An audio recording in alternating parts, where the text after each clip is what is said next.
கர்த்தராகிய இயேசு கிறிஸ்துவின் நாமத்தினாலே உங்கள் ஒருவரையும் வாழ்த்துதல் கூறி வரவேற்பதிலே மிகுந்த மகிழ்ச்சி அடைகிறேன். ஒவ்வொரு நாளும் தேவனுடைய செய்தியை நாம் கேட்கும் பொழுது தேவன் எப்படியாவது எங்களோடு பேச வேண்டும், ஏதாவது செய்தி எங்களுக்கு பிரயோஜனமாக இருக்க வேண்டும் என்று சொல்லி காத்து கொண்டிருக்கிற உங்கள் ஒருவரையும் பிதா குமாரன் பரிசுத்த ஆவியின் நாமத்தினாலே வாழ்த்துதல் கூறி வரவேற்கிறேன். உங்களுடைய காரியங்கள், உங்களுடைய செயல்கள், உங்களுடைய வாழ்க்கையில் இருக்கிற ஒவ்வொரு காரியத்தையும் ஆண்டவர் நேர்த்தியாய் செய்வார் என்று சொல்லி நான் கர்த்தருக்குள் விசுவாசிக்கிறேன். இந்த நாளின் செய்தியை கேட்கும்படியாக வந்திருக்கிற உங்கள் ஒருவரையும் மீண்டுமாக இந்த சேனல் மூலியமாக சந்திப்பதிலே, இன்னொரு தேவ செய்தியின் வாயிலாக சந்திப்பதிலே மிகுந்த மகிழ்ச்சி அடைகிறேன். செய்திக்கு போவதற்கு முன்பாக நாம் தலையில் தாழ்த்தி ஜெபம் செய்வோம். நேசிக்கிற ஆண்டவரே, நாங்கள் பாவிகள் கர்த்தாவே, நாங்கள் ஒன்றுக்கும் உதவாதவர்களாக இருக்கிறோம். எங்களுக்கு ஒன்றும் இல்லை என்று சொல்லி நாங்கள் ஒத்துக்கொள்கிறோம். எங்களுடைய பாவ வாழ்க்கையை கர்த்தாவே எங்களிடத்திலிருந்து மீட்கும்படியாக, நாங்கள் பாவ வாழ்க்கையிலிருந்து வெளியே வரும்படியாக கர்த்தர் மறுபடியுமாக எங்களுக்கு ஒரு தருணத்தை கொடுக்கும்படியாக நாங்கள் ஜெபிக்கிறோம். மறுபடியுமாக கர்த்தாவே ஒரு விசை எங்கள் மேல் மனதிருங்கும்படியாய் கர்த்தாவே சமூகத்தில் மன்றாடி கெஞ்சுகிறோம். பேசுகிற ஒவ்வொரு வார்த்தைகளும் எங்களுக்கு பிரயோஜனமாக இருக்க கர்த்தர் கிருபை செய்யும். நாங்கள் வெறுமையான இருதயத்தோடு வந்திருக்கிறோம் ஆண்டவரே, வெறுமையான சிந்தையோடு வந்திருக்கிறோம். ஆனால் முழு இருதயத்தோடு, முழு பலத்தோடு, முழு ஆத்மாவோடு கர்த்தாவே உம்மை துதிக்கும்படியாக, உம்முடைய செய்தியை கேட்கும்படியாக வந்திருக்கிற ஒவ்வொருவரையும் நீர் ஆசீர்வதிப்பீர் என்று சொல்லி நாங்கள் கர்த்தருக்குள் விசுவாசிக்கிறோம். அப்படிப்பட்ட காரியத்தை நீர் செய்ய போகிறீர். இந்த ஆராதனை ஆரம்பம் முதல் முடிவு பரியந்தம் உம்முடைய கரம் எங்களோடு இருந்து வழிநடத்தும்படியாக இயேசு மூலம் நல்ல பிதாவே, ஆமேன், ஆமேன். எனக்கு அன்பான தேவனுடைய ஜனமே, ஒவ்வொரு நாட்களிலும் செய்திகளை நாம் கேட்டுக்கொண்டிருக்கிறோம். இந்த செய்திகள் என்ன தலைப்பின் கீழாக நாம் பார்த்து கொண்டிருக்கிறோம் என்று சொன்னால், த ஜேர்னி ஆஃப் இஸ்ரேல், இஸ்ரவேலின் பயணங்கள் என்று தலைப்பின் கீழாக நாம் செய்திகளை கேட்டுக்கொண்டிருக்கிறோம். இந்த நாளினுடைய செய்தியின் தலைப்பானது Abraham's bleeding for the lost, தொலைந்து போனவர்களுக்காக ஆபிரகாமின் பரிந்து பேசுதல் என்ற தலைப்பின் கீழாக நீங்கள் நானும் இன்றைய நாளின் செய்திக்குள்ளாக கடந்து செல்கிறோம். தேவன் நம்மோடு பேச போகிறார். தேவன் நமக்கு என்ன காரியங்கள் தேவை, என்ன காரியங்கள் நாம் கேட்க வேண்டும் என்றிருக்கிறோமோ அதை ஆண்டவர் நம்மோடு பேச இருக்கிறார். நம் ஜெபத்தோடு தரித்திருப்போம். ஒரு கதையோடு நான் இந்த பிரசங்கத்தை தொடங்க வேண்டும் என்று சொல்லி நான் ஆசைப்படுகிறேன். ஒரு துறவி மடம் ஒன்று இருந்தது. அந்த துறவி மடத்திலே எல்லா துறவிகளும் இருந்தார்கள். ஒரு துறவிக்கு வருடத்திற்கு 2 வார்த்தைகள் மாத்திரமே பேசுவதற்கு அனுமதி. அந்த தலைமையிடத்திலிருந்து அந்த செய்தி வந்தது, நீங்கள் பேச வேண்டும் என்று சொன்னால் வருடத்திற்கு 2 வார்த்தைகள் மாத்திரம் பேச வேண்டும் என்ற ஒரு நிபந்தனையோடு அவர்கள் வாழ்க்கையை தொடங்கினார்கள். ஒரு வருடம் ஆனது. அந்த துறவிகள் மேலிடத்திலே பேச வேண்டும் என்று சொல்லி நினைத்த பொழுது 2 வார்த்தைகள் மாத்திரம் பேச வேண்டும். அவர்கள் சொன்னார்கள், நீங்கள் பேசலாம் என்று சொன்ன முதல் வருடத்திலே அந்த துறவி நல்ல சாப்பாடு என்று மாத்திரம் சொன்னார். அவர்களுக்கு புரிந்து கொண்டது, தலைமை திடீரென்று முடிவு செய்தது, சமைக்கிறவர்கள் சரியாக சமைப்பதில்லை என்று போல தோன்றினது. ஆகவே அவர்கள் வார்த்தைகளை கேட்டவுடனே அவர்கள் சமைப்பவரை மாற்றினார்கள். அந்த சாப்பாடு என்னென்ன செய்யணுமோ அதெல்லாம் மாற்றிட்டாங்க. நாட்கள் கடந்து போய் கொண்டே இருந்தது. ஒரு வருடம் முடிந்து விட்டது. நல்ல ஞாபகம் வச்சுங்க, அந்த துறவிக்கு எத்தனை வார்த்தை பேசணும் அனுமதி? 2 வார்த்தைகள். ஒரு வருடத்தில் 2 வார்த்தைகள் பேசி ஆயிற்று. நல்ல உணவு என்ற வார்த்தை சொன்னார். 2வது வருடத்திற்குள்ளாக அவர்கள் கடந்து சென்றார்கள். மறுபடியும் ஒரு கூட்டம் கூடியது. அங்கே அந்த துறவிக்கு பேசும்படியாக அனுமதி கிடைத்தது. அவர் 2வது வருடத்தில் 2வது வார்த்தையை பேசும்படியாக ஆரம்பித்தார். நல்ல கம்பளி என்று சொன்னார். சூடான கம்பளி என்று சொன்னார். சரி, சூடான கம்பளி என்று கேட்டாரே என்று சொல்லி அவர்கள் சூடான கம்பளிக்கு எல்லாத்தையும் நேர்த்தியாய் அவர்கள் செய்து ஒவ்வொரு துறவியினுடைய கையிலும் எல்லா காரியத்தையும் கொடுத்து அவர்களை பார்த்து கொண்டார்கள். சாப்பாடு கிடைத்தது. நல்ல சூடாக குளிருக்கு தாங்கும்படியாக நல்ல ஒரு கம்பளியும் கொடுத்தார்கள். இதமாக இருந்தது. வருடங்கள் கடந்தது, காலங்கள் கடந்தது. அப்படியே சென்று கொண்டிருக்கும் பொழுது அடுத்த வருடத்திலே அவர்கள் இன்னொரு 2 வார்த்தைகள் பேசும்படியாக அழைக்கப்பட்டார்கள். இந்த 2 வருடம் நன்றாக போயிருக்கும் என்று நாங்கள் நினைக்கிறோம். 3வது வருடத்திற்குள் போகும் முன்னாடி உங்களுடைய ஆசை என்ன 2 வார்த்தைகள் நீ பேசலாம் என்று சொன்ன பொழுது ஐ குவிட் அப்படின்னு சொன்னார். 2 வார்த்தைகள். நான் இங்கிருந்து கடந்து போகிறேன், நான் இங்கே இருக்க போவதில்லை என்பது போல அவர் ஐ குவிட் என்று அவர் சொல்ல ஆரம்பித்தார். இது கேட்ட மாத்திரத்தில் அந்த தலைமையிடம் என்ன சொன்னது என்று சொன்னால், well good, all you have done since you have got here is complain. நீங்கள் போகிறது நல்லது. ஏன்னு சொன்னால் நீங்கள் வந்த மாத்திரத்திலிருந்து, வந்த நாளிலிருந்து நீங்கள் குறையாக சொல்லி கொண்டிருக்கிறீர்கள், குறையை மாத்திரமே சொல்லி கொண்டிருக்கிறீர்கள் என்று சொல்லி அவர்கள் சொன்னார்கள். நான் ஏன் இதை சொல்லுகிறேன் சொன்னால், ஆபிரகாம் எதை குறித்து பேசுகிறார்? ஆபிரகாமுடைய வாழ்க்கையிலே ஒரு முக்கியமான கட்டத்திற்குள்ளாக போகிற காலம் இது. ஆபிரகாமுடைய குணாதிசயம் காணப்படுகிறது. ஆபிரகாமுடைய வாழ்க்கை மூலியமாக இஸ்ரவேல் ஜனங்கள் எப்படிப்பட்ட வாழ்க்கையை அறிந்து கொள்ள வேண்டும் என்று சொல்லி ஆண்டவர் ஆபிரகாமின் மூலியமாக நமக்கு இங்கு ஒரு பாடத்தை கற்பிக்கிறார். எடுத்தவர்கள் என்னோடு சேர்ந்து ஆதியாகமம் 18வது அதிகாரம் 1வது வசனம் 2வது வசனத்தை நாம் வாசிக்க போகிறோம். ஆதியாகமம் 18வது அதிகாரம் 1வது வசனமும் 2வது வசனம். வேதாகமம் இப்படியாக சொல்லுகிறது, பின்பு கர்த்தர் மம்ரேயின் சமபூமியிலே அவனுக்கு தரிசனமானார். அவன் பகலின் உஷ்ண வேளையில் கூடார வாசலில் உட்கார்ந்து தன் கண்களை எடுத்து பார்க்கும்போது இதோ 3 புருஷர் அவனுக்கு எதிராக நிற்கிறார்கள். அவர்களை கண்டவுடனே அவன் கூடார வாசலிலிருந்து அவர்களுக்கு எதிர்கொண்டு ஓடி தரை மட்டும் குனிந்து, what a man! பெயர் தெரியாத மனுஷர்கள், அறிமுகமாகாத மனிதர்கள், யார் என்று இதுவரைக்கும் பார்த்திராத புது மனிதர்கள், அவர்களை பார்த்தவுடனே இவர் கூடார வாசலிலிருந்து ஓடி போய் அவர்களை தாழ பணிந்து கொள்ளுகிற ஒரு காட்சி. நம்முடைய தமிழ் பண்பாட்டில் விருந்தோம்பல் என்று சொல்லி நிறைய காரியங்கள் நாம் படித்திருப்போம். உபசரிக்கிற ஒரு பண்பு தமிழர்களுக்கு உண்டு என்று சொல்லி நிறைய புராணங்கள், கட்டுரைகள், நிறைய காரியங்கள் நம்முடைய பழக்க வழக்கங்களே இருந்து கொண்டிருக்கிறது. யாராவது வந்தால் உடனே நம்ம தண்ணி கொடுப்போம், என்ன சாப்பிட்றீங்களான்னு கேட்போம், சாப்பிட்டீங்களா சாப்பிடுங்கன்னு சொல்லுவோம், டீ கொடுப்போம், காஃபி கொடுப்போம், கூல்ட்ரிங்க்ஸ் கொடுப்போம். ஏதாவது நம்ம வந்தவர்களை கவனிக்க வேண்டும் என்று சொல்லி ஆவலாக எல்லா காரியங்களும் செய்வோம். ஒருவேளை தெரிந்தவர்களுக்கு மாத்திரம் செய்கிறோம், தெரியாதவர்கள் வந்தால் கொஞ்சம் கவனிப்பு கம்மியாக இருக்கும், குறைவாக இருக்கும். ஆனால் ஆபிரகாம் இந்த 3 பேரை பார்த்த மாத்திரத்தில் வேகமாக ஓடி போய் அவர்களை பணிந்து கொண்டு, தயவாய் என்னுடைய கூடாரத்தில் வந்து நீங்கள் உணவு அறிந்துவிட்டு ஓய்வு எடுத்துவிட்டு தான் செல்ல வேண்டும் என்று சொல்லி அவர்களை வேண்டிக் கொண்டார் என்று சொல்லி கீழே உள்ள வசனங்களை நாம் பார்க்கிறோம்.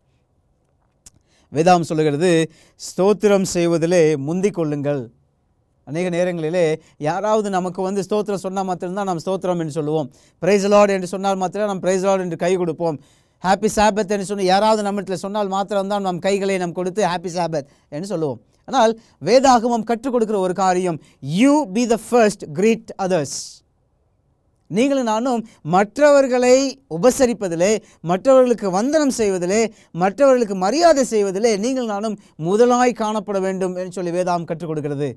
வேதாகமும் நாம் எப்படி வாழ வேண்டும் என்று சொல்லி ஒவ்வொரு முறையும் ஒவ்வொரு நாளும் கற்றுக் கொடுத்து கொண்டிருக்கிறது. ஆபிரகாம் அவர்களை பார்த்த மாத்திரத்திலே ஓடி போய் அவர்களை தாழ பணிந்து கொண்டு அவர்களை உள்ளே கூட்டி வந்து அவர்களுக்கு உபசரித்தான். நல்ல கொழுத்த கன்றுகளை எல்லாம், பால், மோர், தயிர், கீழே படித்து பார்த்தீங்கன்னா நிறைய காரியங்களை இந்த தேவதூதர்களுக்கும் அவர்கள் யாருன்னு தெரியாது. ஆனால் அவர்களை உபசரிக்கிற மனப்பான்பு ஆபிரகாமுக்கு ஆண்டவர் கொடுத்திருந்தார். அப்படிப்பட்ட உள்ளத்தை ஆண்டவர் பார்க்கிறவராய் இருக்கிறார். 18வது அதிகாரம் 7வது வசனத்தை நாம் வாசித்தோம் சொன்னால், ஆபிரகாம் மாட்டு மந்தைக்கு ஓடி ஒரு நல்ல இளங்கன்றை பிடித்து வேலைக்காரன் கையிலே கொடுத்தான். அவன் அதை சீக்கிரத்தில் சமைத்தான். ஆபிரகாம் வெண்ணையும் பாலையும் சமைப்பித்த கன்றையும் எடுத்து வந்து அவர்கள் முன்பாக வைத்து அவர்கள் அருகே மரத்தடியிலே நின்று கொண்டான். அவர்கள் புசித்தார்கள். நிறைய காரியங்களை வெண்ணெய், பால், மோர், தயிர் அப்படின்னு சொல்லிட்டு அப்படியே உபசரித்து நல்லா சூப்பராக செஞ்ச சாப்பாடு. என்ன சாப்பாடு? கறிவிருந்தே போடுறாரு. அப்படி கறிவிருந்து கொடுத்து உபசரிக்கிற ஒரு மனுஷன். ஆண்டவர் ரொம்ப சந்தோஷமாக இருக்கிறாரு. ரொம்ப சந்தோஷமாக இருந்த பிறகு அவர் ஆண்டவர் எதை சொல்ல வேண்டுமோ அதை சொல்ல ஆரம்பிக்கிறார். எதற்காக வந்திருக்கிறார் என்று இந்த 18வது அதிகாரத்தில் நீங்களான வாசம் சொன்னால், சோதோம் குமாரா பட்டணத்தை அழிக்கும்படியாக சோதோம் குமார பட்டணத்தினுடைய பாவம் பரலோகத்தில் எட்டினது, அதை மொத்தமாக முற்றிலுமாக அழித்து போட வேண்டும் என்று சொல்லி இங்கே வருகிறார்கள். போகிற வழியில் லோத் இருக்கிறார் என்று சொல்லி ஆபிரகாமை பார்க்கும்படியாகத்தான் அவர்கள் செல்லுகிறார்கள். ஆபிரகாமிட்ட சொல்ல வேண்டும். இந்த வசனங்களை வாசித்து பார்த்தோன்னு சொன்னால் 9வது 10வது வசனங்களை நாம் வாசித்தோம் என்று சொன்னால் மன்னிக்கவும், அதுக்கு மேலே 18வது வசனம், நான் செய்ய போகிறதை ஆபிரகாமுக்கு மறைப்பேனோ. வேதாகம் சொல்லுகிறது, தீர்க்கதரிசியானவனுக்கு சொல்லாமல் ஆண்டவர் எந்த காரியத்தையும் செய்வதில்லை என்று சொல்லி வேதத்தில் வாசிக்கிறோம். ஆபிரகாம் ஒரு தீர்க்கதரிசி. ஆபிரகாமுக்கு சொல்லும்படியாக அங்கே அவர்கள் புறப்பட்டு வருகிறார்கள். நிறைய ஆசீர்வாதங்களை கொடுத்திருக்கிறார். நிறைய ஆசீர்வாதங்களை ஆண்டவர் ஆபிரகாமுக்கு ஒவ்வொரு முறையும் சந்திக்கும்படியாகவும், ஒவ்வொரு முறை ஆண்டவர் அவர்களை பார்க்கும்போது, சந்திக்கும் பொழுது, பேசும் பொழுது ஆசீர்வாதங்களை கொடுத்து கொண்டிருக்கிறார். ஆனால் ஒரு பெரிய சலசலப்பு ஒன்று உண்டாகிறது. அங்கே சாப்பிட்டு கொண்டிருக்கிறார்கள். கூடாரத்திற்குள்ளாக சாரா இருக்கிறார். சாரா என்ன யோசிக்கிறார்னு சொன்னால் 18ஆம் அதிகாரம் 9வது வசனம் 10வது வசனத்தில் நான் வாசித்தோம் சொன்னால், அவர்கள் அவனை நோக்கி, உன் மனைவி சாராள் எங்கே என்றார்கள். அதோ கூடாரத்தில் இருக்கிறாள் என்றான். அப்பொழுது அவர் ஒரு உற்ப காலகட்டத்தில் நிச்சயமாக உன்னிடத்தில் திரும்ப வருவேன், அப்பொழுது உன் மனைவியாகிய சாராளுக்கு ஒரு குமாரன் இருப்பார் என்று சொல்லி சாராள் அவருக்கு பின்புறாக கூடார வாசலில் அதை கேட்டு கொண்டிருந்தாள். கேட்டது மாத்திரம் இல்லை, அந்த அம்மாவுக்கு நார்மலாக குழந்தை பிறக்கிறதுக்கு எப்படி ஒரு ஆப்ஷன் எதெல்லாம் இருக்கணுமோ அது எல்லாமே முடிந்து போனது. இதுக்கு மேலே குழந்தை பிறக்காது என்ற ஒரு முடிவுக்கு வந்து விடுகிறார்கள். ஆனால் தேவனுடைய வாக்குத்தத்தம், உனக்கு ஒரு குமாரனை கொடுப்பேன் என்று சொல்லுகிறார். அவர்கள் யோசிக்கிறாங்க, எல்லாமே முடிஞ்சு போச்சே, எப்படி எனக்கு வரும்னு சொல்லிட்டு சிரிக்கிறாங்க. உள்ளே உட்காந்து நகைத்தார்கள் என்று சொல்லி வேதாம் சொல்கிறது. நகைக்கும் பொழுது சாராள் ஏன் நகைக்கிறாள் என்று சொல்லி ஆண்டவர் கேட்கிறார். there is a doubt. தேவனுடைய வாக்குத்தத்தம் நம்முடைய வாழ்க்கையில் இருக்கும் பொழுது, தேவன் இதை தருவேன் என்று சொல்லி யோசிக்கும் பொழுது, கொடுக்கும் பொழுது, நிச்சயமாக கொடுப்பேன் என்று சொல்லி ஒவ்வொரு நாளும் வேதாகமத்தின் மூலியமாக நம்ம காட்டி கொடுக்கும் பொழுது நமக்கு என்ன வருகிறது என்று சொன்னால், இது என்னுடைய வாழ்க்கையிலே நடைபெறுமா, என்னுடைய வாக்குத்தத்தம் என்னுடைய வாழ்க்கையில் வருமா என்று சொல்லி அநேக கேள்விகளோடு நாம் வருகிறோம். ஆனால் ஆண்டவர் சொல்லுகிற ஒரு வார்த்தை, இன்றைக்கு நீ என்னுடைய வார்த்தையை விசுவாசி என்று சொல்லுகிறார். தேவனுடைய வார்த்தை நம் விசுவாசிக்கும் பொழுது நாம் என்ன கேட்கிறோமோ அது நமக்கு நடக்கும் என்று சொல்லி வேதாகம் சொல்லுகிறது. சரி, இங்கே வந்தாச்சு. தேவனுடைய வார்த்தைகளை அவர்கள் சொல்ல ஆரம்பிக்கிறார்கள். தேவனுடைய சம்பாஷணையை நாம் பார்க்க முடியும். தேவன் எதற்காக வந்திருக்கிறேன் சொல்லி அவர் சொல்லுகிறார். சோதோம் குமார பட்டணத்தை நான் அழிக்கப் போகிறேன் என்று சொல்லுகிறார். அப்படி சொன்ன உடனே ஆபிரகாமுக்கு ஒரு திகில் போல ஒரு ஃபீலிங் வருது. என்னையா அழிக்க போகிறான்றாரே,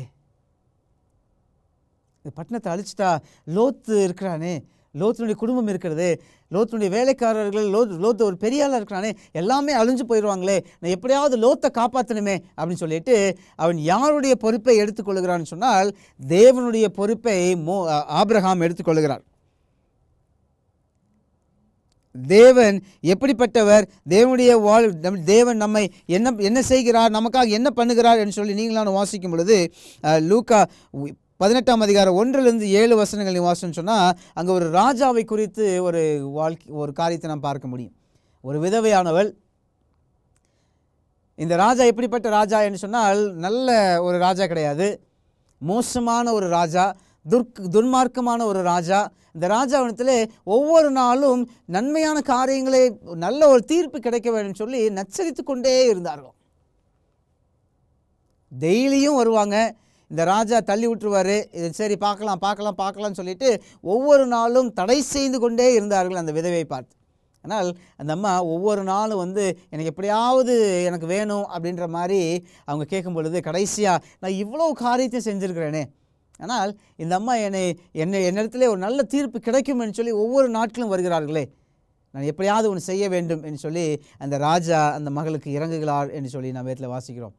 இங்கே ஆபிரகாம் ஆண்டவரத்தில் பரிந்து பேசுகிற ஒரு காரியம், என் ஜனங்கள் ஆண்டவரே, துன்மார்க்கமான ஜனங்கள் ஆண்டவரே, 50 நீதிமான்கள் இருந்தால் அதை அழிச்சிருவீங்களா அப்படின்னு முதல்ல ஆரம்பிக்கிறார்.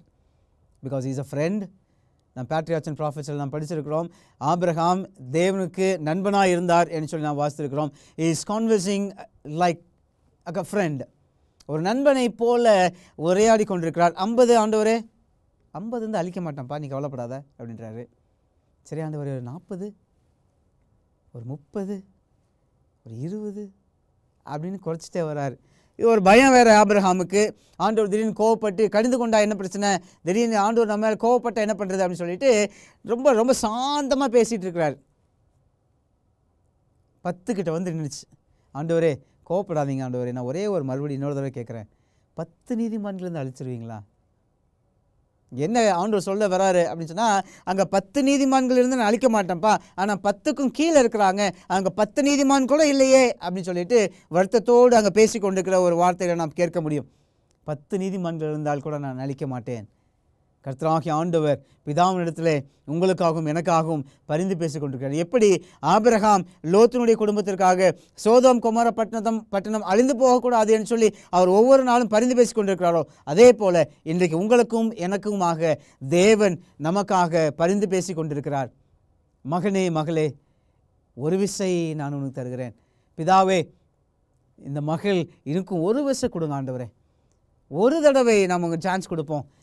வேரில் அந்த அந்த அந்த வேறு அருகே கோடாரி ரெடியாக இருக்குது, ஆனால் அந்த வேலைக்காரன் மறுபடியுமாக இன்னொரு வருடத்தை கொடுப்போம், நல்லா கொத்தி நல்லா சுத்தம் பண்ணுற ஆண்டவரே, சுத்தம் பண்ணி எல்லாம் எருவெல்லாம் போட்டு நல்லா க்ளீனாக பண்ணுறேன், தண்ணியெல்லாம் நிறைய ஊற்றுறேன், நிறைய உரம் போடுறேன், கண்டிப்பாக அடுத்த வருஷம் பலன் கொடுக்கும். வரலன்னு சொன்னால் வெட்டிடலாம் ஆண்டவரே. இதே வார்த்தையை பிதாவினிடத்திலே ஆண்டவர் ஒவ்வொரு நாளும் பேசிக்கொண்டே இருக்கிறார். என்னை பார்த்து, இந்த மகன் பாவி ஆண்டவரே, இவனுக்காக என்னுடைய ரத்தம் சிந்தப்பட்டிருக்கிறது, அந்த ரத்தம் வீணாய் போகக்கூடாது, அந்த ரத்தம் எப்படியாவது அவனுடைய வாழ்க்கையை மாற்றும் என்று சொல்லி ஒவ்வொரு நாளும் ஆண்டவர் நமக்காக பேசிக்கொண்டிருக்கிறார். இங்கே ஆபிரகாம் பேசும்பொழுது 1 யோவான் 2வது அதிகாரம் 1 வசனம் வாசித்தோம்னு சொன்னால், 1 யோவான் 2ஆம் அதிகாரம் 1 வசனத்திலே இயேசு நமக்காக பரிந்து பேசி கொண்டிருக்கிறார் என்று சொல்லி நீங்கள் நானும் வேதத்தில் வாசிக்க முடியும். 1 யோவான் 2ஆம் அதிகாரம் 1 வசனத்தில் இப்படியாக சொல்லுது, என் பிள்ளைகளே, நீங்கள் பாவம் செய்யாதபடிக்கு இவர்களை உங்களுக்கு எழுதுகிறேன்.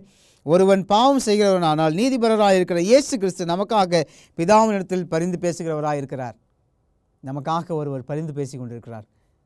எனக்கு அன்பான தேவனுடைய பிள்ளைகளே, எனக்கு அன்பான சகோதர சகோதரிகளே, இன்றைக்கு தேவனுடைய வார்த்தை ஆபிரகாம் லோத்துக்காகவும், ஆபிரகாம் அந்த பட்டணம் அழிந்து போகக்கூடாதபடிக்கு அவன் எப்படி பரிந்து பேசி கொண்டிருந்தாரோ, என்னுடைய வாழ்க்கையிலே நான் பாவியாக இருக்கிறேன், நான் எப்பொழுதுமாக பாவ சிந்தையிலே இருக்கிறேன், நான் எப்பொழுதுமாக பாவம் செய்து கொண்டிருக்கிறேன் சொல்லி நினைப்போம் என்று சொன்னால் கவலை வேண்டாம். கர்த்தர் நமக்காக பரிந்து பேசி கொண்டிருக்கிறார். கர்த்தர் நம்முடைய பாவத்தை அகற்றும்படியாக அவர் தயாராக நிற்கிறார்.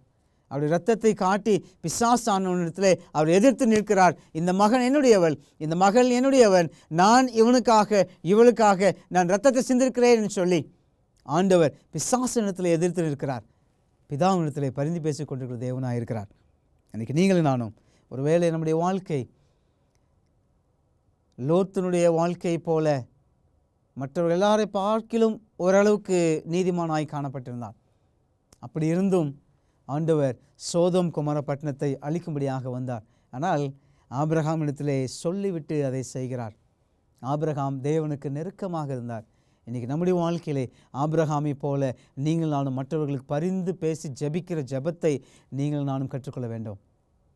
என் ஆண்டவரே, என்னுடைய குடும்ப சுவாமி, என்னுடைய குடும்பம் இன்னும் உண்மை ஏற்றுக்கொள்ளவில்லையே, என்னுடைய குடும்பத்திற்கு மறுபடியுமாக ஒரு விஷயத்தை தாருங்க ஆண்டவரே, என்னுடைய சகோதரனை ஏற்றுக்கொள்ளவில்லையே, என்னுடைய பெற்றோர்கள் இன்னும் உண்மை ஏற்றுக்கொள்ளவில்லையே, என்னுடைய மனைவியோ என்னுடைய பிள்ளைகளோ உண்மை ஏற்றுக்கொண்டு ஞானஸ்நானம் எடுக்கவில்லையே என்று சொல்லி நீங்கள் கவலைப்படுகிறீர்கள் என்று சொன்னால், இன்று நாளிலே அவர்களுக்காக ஜெபிங்கள்.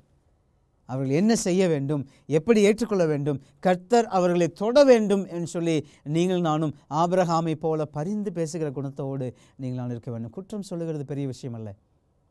அநேக நேரங்களிலே நாம் குற்றம் கண்டுபிடிக்கிறவர்களாக இருப்போம். வேதாம் சொல்லுகிறது, உன் கண்ணிலே பெரிய உதிரம் இருக்குதுப்பா, ஆனால் நீ மற்றவங்களை பார்த்து முதுகில் அவ்வளோ அழுக்க வச்சுட்டு கண்ணில் ஒரு சின்ன தூசி போயிடுச்சு, இன்னும் நிறைய தூசி இருக்குதுப்பா தொட அப்படின்னு சொல்கிற மாதிரி நீங்கள் நானும் நம்மிடத்தில் பெரிய காரியங்களை வைத்துக்கொண்டு மற்றவர்களை குற்றவாளி என்று எண்ணுகிறோம். ஆண்டவர் சொல்கிறாரு, மற்றவர்களை குற்றவாளி என்று எண்ணுகிறதற்கு நீ யார்? நம்முடைய வாழ்க்கையிலே ஆபிரகாமுடைய ஒரு பெரிய பாடம் நமக்காக வைக்கப்பட்டிருக்கிறது. சோதோம் கொமோரா பட்டணம் எப்படிப்பட்ட பட்டணம் என்று தெரியும். அவளுக்காக போராடி அவர்களை ஜெயித்த ஒரு மனுஷன் ஆபிரகாம்.